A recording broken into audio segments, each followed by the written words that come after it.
Okay, so let's go over some of these problems on the final exam review. So remember, the final exam is cumulative for 170 and 180. So there's a few of these that might take you back a little bit. So let's talk about drawing a Lewis structure, and this is for a polyatomic iodine -1 molecule. So the first thing we need to do is we need to write a skeletal structure. My eyes look like ones, so I'm going to draw them as capitals. They're all the same, so it doesn't matter which one goes in the middle.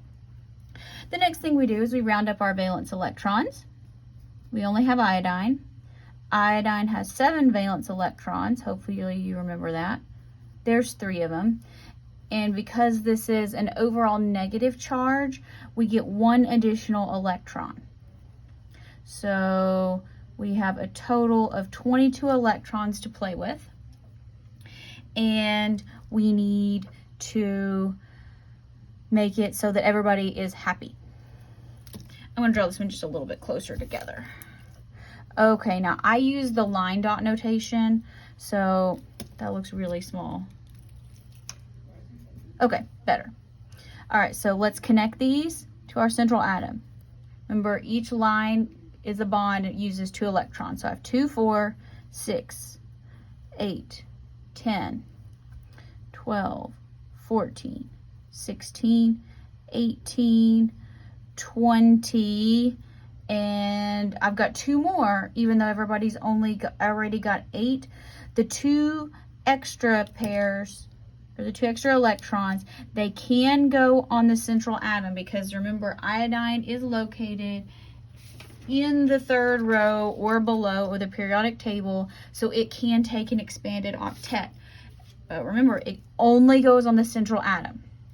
So let's go ahead. It's a polyatomic ion, so we need to put it in brackets. Okay, so other things we need to note here.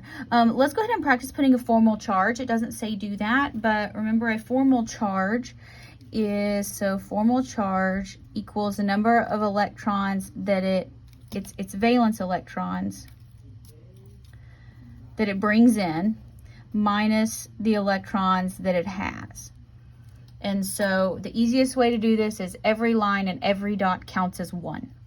So this iodine brings in 7, and it has 1, 2, 3, 4, 5, 6, 7.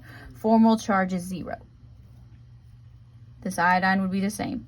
1, 2, 3, 4, 5, 6, 7. Okay? This one brings in 7. 1, 2, 3, 4, 5, 6, 7, 8. So this has a formal charge of -1.